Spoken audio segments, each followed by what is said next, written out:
Hi. So I am very, very sorry that I have not been as good about videos lately, and that it has been 2 weeks since my last video. Um, Things going on, and either way, I'm very, very sorry.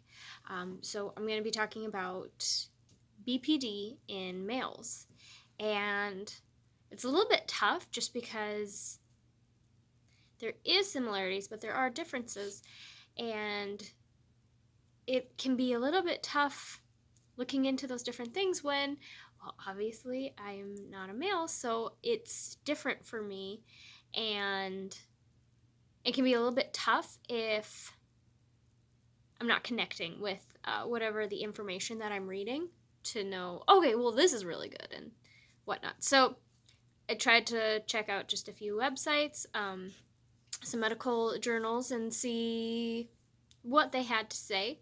And Dr. Daniel Fox, different times I've listened to him, and I've mentioned him on this channel that I've seen only one video with BPD in males, and that was interesting. To just kind of see that quick peek into an actual doctor and what they think and then what their experience is. And across the board, it seems to be very clear that women tend to be more diagnosed with BPD than men do. And something Dr. Daniel Fox had mentioned, that antisocial disorder, that men he sees typically get to or have been diagnosed before with antisocial disorder, when really they have borderline personality disorder, and then vice versa for women. So it's very interesting, and I get overwhelmed with all the different types of disorders that I've never even heard of, and how you can pinpoint it, and especially diagnosing in somebody else. I'm not sure how you would be able to decipher all of that, but the treatments for those different disorders are different. So it is very important to find that right thing. So they speculate that it is equal across the board how many men and women have borderline personality disorder, but it's really a ratio of diagnosed is 3 to 1, to where there's a lot of men who are not getting that help for their disorder, when without help it really does not get any better. And I mean, that's true for anyone really, but so I looked at Psychology Today, and they gave a bit of a story of a certain guy and how it presented to him and how that looked. And I mean, it's scary and it's difficult. And one of the things that the psychologist said was that he was very surprised once he was able to get him to start going to group and single therapy, because he was really aware that he was destroying his marriage, that there was distance growing, that he was so afraid to lose his family, and he knew if things didn't change, they would.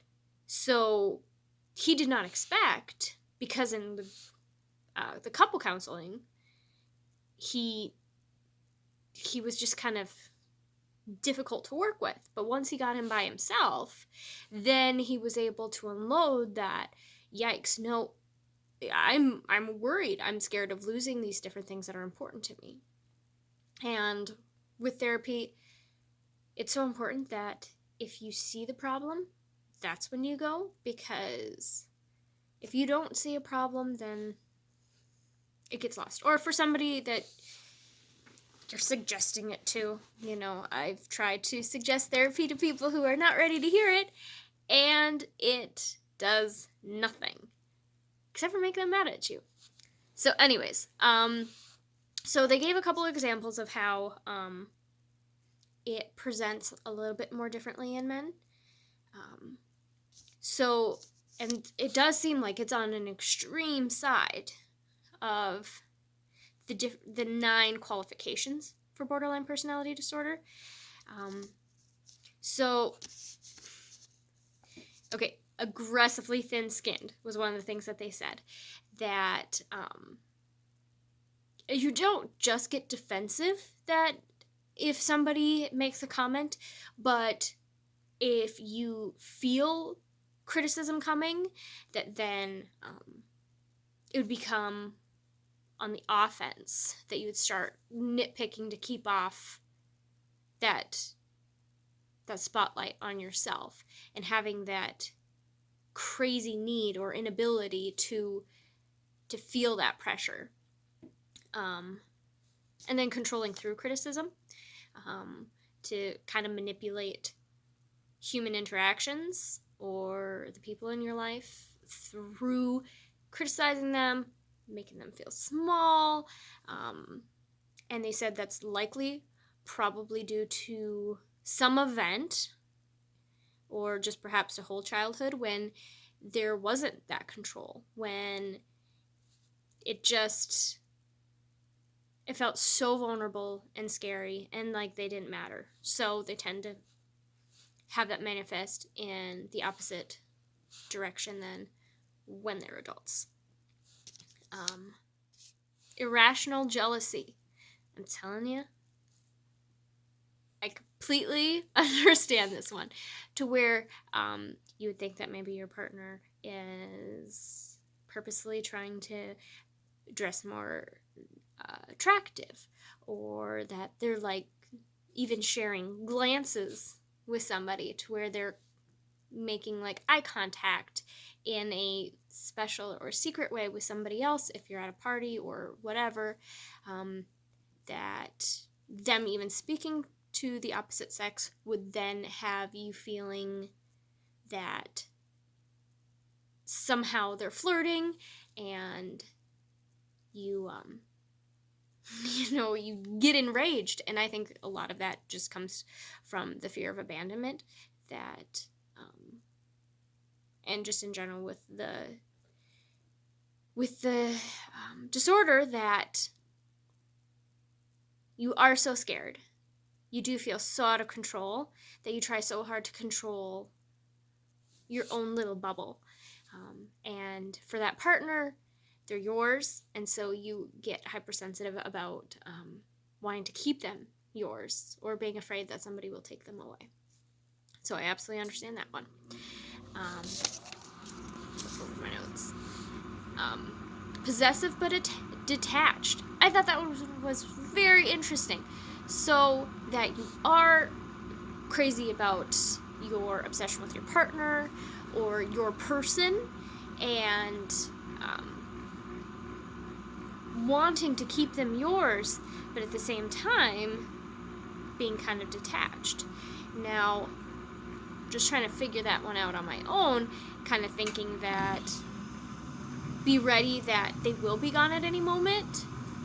So always telling yourself that it doesn't matter and you don't need anybody. But reading it, I think that they did mean more in the case of that person doesn't have value, as far as what they did that day, what their favorite candy bar is, things like that. So I thought that was very interesting, to be possessive and obsessed, but then also detached in a way. So those of you who do have BPD and you are a male, that would love to hear more about that, because I'm very confused on how exactly that looks, and I would like deeper insight. But anyway, rejecting relationships, souring friendships sooner or later, maybe souring your relationship with family members, things like that, to where it just feels like no matter what, there's nothing that is long term. Holding grudges. So, yeah, no matter how small, no matter how many years go by, that there's still things that are just under the skin, driving you nuts. And perhaps even something so small that the other person isn't completely aware of what they did wrong, but that's still something that just burns inside of you. Using sex to relieve insecurities. So what they say is not viewing sex so much as an erotic experience, but as just a way to ward off feelings of anxiety and insecurities. So it's a whole other thing. And then substance abuse. Now, women with their substance abuse and borderline personality disorder typically go abuse prescription drugs. I did not know that. Where men tend to abuse alcohol and marijuana.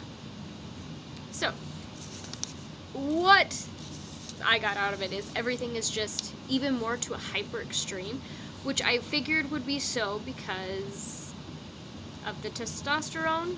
Men just would be at more of a slightly more violent or just more. And as well as not all, and I hate to just make blanket statements, but not all have a big support group or feel comfortable to use their support group or find and create a support group. So it can be difficult then to even work through some of the small things. So then everything is just burning inside of you, and how do you even deal with that? So I do get it from that perspective of just why it would seem more extreme. Now, there's a list of disorders that men who suffer from borderline personality disorder tend to get misdiagnosed with. And that's conduct disorder, ADD, oppositional defiant disorder, bipolar disorder, and psychosis. So, I'm not sure about a couple of those, but the thing is that, ADD and borderline personality disorder, I think those two things are extremely different. So, getting misdiagnosed, or like Dr. Danielle Fox had mentioned, antisocial disorder, that the treatment's going to be completely different. So, how frustrating and exhausting is it if you're misdiagnosed, you try to go through all the steps to get better, and nothing ever happens? You probably feel like a monster. I know I would. So, yes, just being aware of some of those things. And if you feel like you've been misdiagnosed or therapy's not working, please do check out some of those different things. I will try to make a link for... Lost my notes. I have a couple links. I think one is from Clearview Treatment. I can't remember what the other one's for. But they had some therapy tips and self-help for those of you who are not comfortable yet. Just thought that might be helpful. Let me look over my notes. Now, they did say that DBT therapy is the best across the board for borderline personality disorder, and that's dialectical behavioral therapy. Now, my long-term counselor, she was specialized in that, worked with that quite a bit, and basically